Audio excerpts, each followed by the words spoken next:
조갑제 TV 시청자 여러분 안녕하십니까?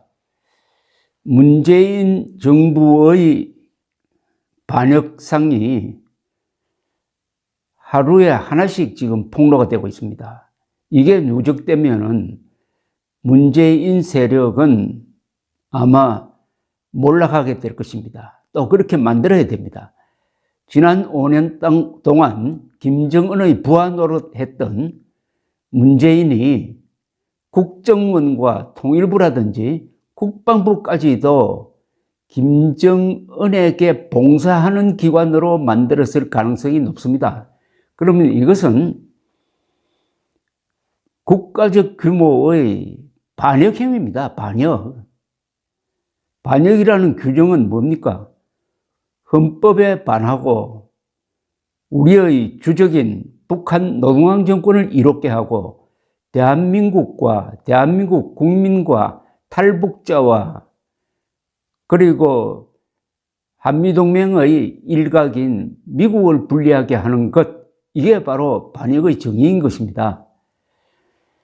오늘 조선일보가 또 기가 막힌 이야기를 특종으로 보도를 했습니다. 문재인 정부가 2019년 귀순한 어부들을 송환하라는 북의 요청이 있기도 전에 먼저 북측에 인계하고 싶다고 통지한 사실이 청와대 국가안보실 문건을 통해 확인됐다고 보도를 했습니다. 이러면은 김정은을 즐겁게 하기 위해서 문재인이가 우리 국민이 된 탈북 어민 두 사람을 제물로 바쳤다는 겁니다. 인신공양을 했다는 겁니다. 독재자의 포식 메뉴로서 인간 두 사람을 상납했다는 겁니다. 이걸 인신공양이라고 하겠습니다. 앞으로. 다음날 북은 바로 보내라고 답을 했다는 겁니다. 지난해 청와대 국가안보실이 국민의힘 태영호 의원에게 제출한 자료를 보면은 문재인 정부는 2019년 11월 2일 동해 북방 한계선으로 넘어온 북한 어선을 붙잡았습니다. 이후 합동조사를 하고 사흘 만인 11월 5일 문재인 정부는 갑자기 북측이 요청도 안 했는데 어민들을 추방하고 선박까지 넘겨주고 싶다고 통지를 했다는 겁니다. 김정은에게 잘 보이려고. 귀순한 탈북민 조사는 몇 달이 걸리는데도 이례적으로 신속하게 조사를 끝낸 겁니다. 그 다음 날인 11월 6일 북측은 인원 선박을 인수하겠다고 했고 7일 귀순 어부의 강제 북송이 이루어졌습니다. 북한이 공식적으로 송환을 요구하기도 전에 문재인 정부가 먼저 보내겠다고 했고 어부와 선박 북송이 빠르게 진행됐다는 겁니다. 이게 문재인이가 지령한 것 아닙니까? 그럼 책임자는 문재인이죠. 이건 헌법에 위반하고 국제법에 위반합니다. 과거 북한은 귀순자를 북송하라는 요구를 자주 했지만 한국 정부가 응한 적은 단 한 번도 없었습니다.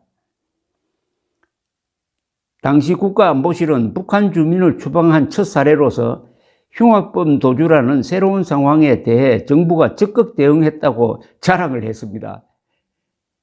어민들은 포성에 묶이고 안대로 눈가림을 한 채 판문점으로 이송했습니다. 북측이 비공식 채널 등으로 귀순 어민들의 송환을 요구했는지는 모르나 그런 것은 기록에 남아있지 않으니까 안 했다고 봐야죠. 그러니까 문재인이가 자진해서 먼저 한국인이 된 한국 땅에 발을 디디는 순간 그는 북한 주민이 아니라 대한민국 국민이 되는 겁니다. 대한민국 국민이 만약 죄를 저질렀다면은 대한민국 법원에서 재판을 받아야 됩니다. 왜 북한에서 죄를 저질렀다고 해가지고 북한으로 돌려보내줍니까? 북한에서 죄를 저질렀는지 안 저질렀는지는 북한이 주장하는 것만 믿으면 안 되죠. 그것은 면밀한 조사를 통해서 확인을 하고 살인을 했으면은 한국 법원에서 재판하면 되는 겁니다. 그게 주권입니다. 그러니까 대한민국이 주권을 미치는 그 탈북민을 북한으로 보내줘 버렸다 이겁니다. 사실상 사형 선고를 한 거죠. 사형 선고를 해가지고 북한으로 보내줬는데, 한국에서는 사형 선고를 해도 사형 집행이 되지 않지만은 북한에 간 이 두 사람이 어떻게 됐겠습니까? 이와 관련 국민의힘 진상규명 태스크포스는 문 전 대통령이 2019년 11월 5일 김정은에게 부산에서 열리는 한국 아세안 특별정상회의 초청 친서를 보내면서 귀순 어민 인계 의사도 함께 전했다는 점에 주목한다고 했습니다. 즉 김정은을 부산으로 오도록 만들기 위해서 완전히 제물로 두 사람의 인간을 바쳤다는 겁니다. 문재인처럼 살아있는 인간입니다. 문재인이나 김정숙이나 문준용이나 이 북한 어민 두 사람 사이에 그 생명의 가치는 차이가 없습니다. 똑같습니다. 어민 두 사람은 조사 과정에서 귀순하고 싶다고 했지만 문재인 정권은 귀순 의사에 진정성이 없다면서 묵살했다고 합니다. 태영호 의원은 김정은을 모시려 탈북 어민을 재물처럼 다뤘다면 법치주의 국가라고 할 수 없을 것이라고 했습니다. 이들을 흉악범이라고 단정한 정부 측의 신문기간은 이례적으로 짧았습니다. 통상적으로 탈북자들을 수개월에 걸쳐서 신문하는데 이번에 이들의 경우에는 3, 4일에 불과했습니다. 더구나 이들이 동료 16명을 살해했다는 그 소형 어선을 제대로 조사하지 않고 북한에 넘긴 것은 증거인멸로 봐야 되겠죠. 우리 정부가 북측에 넘기면서 아프리카 돼지 열병 방역을 위한 통상적 조치라고 했지만은 당시 국민의힘 안병길 의원이 2019년 6월부터 2020년 12월까지 해안 납포 어선 39척에 대한 검역 소독 내용을 분석한 결과 국가정보원이 소독을 의뢰한 사례는 귀순 어민이 타고 온 오징어 잡이 어선이 유일했답니다. 그러니까 이 선박을 조사를 하면은 16명을 죽였다는 게 불가능하다는 사실이 드러날까봐 서둘러 거기에 묻은 피라든지 이걸 다 지워버리고 선박까지 북한으로 같이 보내주었다. 완벽하게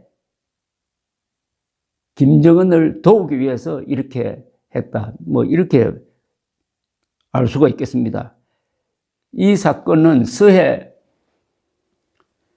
해수부 공무원 피살 및 월북 조작 의혹 사건과 맥락을 같이 합니다. 해수부 공무원도 대한민국 국민이요. 북한 어민 두 사람도 대한민국 국민인데 사람이 먼저다라고 하면서 김정은이 먼저다라고 하는 정책을 5년 동안 펴온 문재인에게는 해수부 공무원이나 북한 어민은 다 거추장스러운 존재다. 오로지 김정은이 먼저다. 김정은을 데리고 오기, 부산 회의에 데리고 오기 위해서 아부하는 차원에서 주권도 포기하고 헌법도 포기하고 국제법도 포기하고 인륜도 포기하고 해서 두 사람을 보냈다. 두 사람 보낸 다음에 이 두 사람이 북한에서 공정한 재판을 받도록 우리가 관심을 기울이겠다는 그 정도의 최소한의 양심도 보여주지 않는 문재인 정권입니다. 그렇다면 문재인 정권은 탈북 어민 두 사람이 북한에 가서 어떤 처우를 받았는지, 처벌을 받았는지 거기에 준해가지고 문재인과 이 관련자들을 처벌하는 게 맞겠죠. 그게 공정하지 않습니까? 북한에 가서 두 사람이 사형당했다면은 사형당하도록 한 문재인과 그 관련자들도 그에 준해서 벌을 줘야 이게 정의 아닙니까? 이에는 이, 눈에는 눈. 이게 정의의 기본입니다. 감사합니다.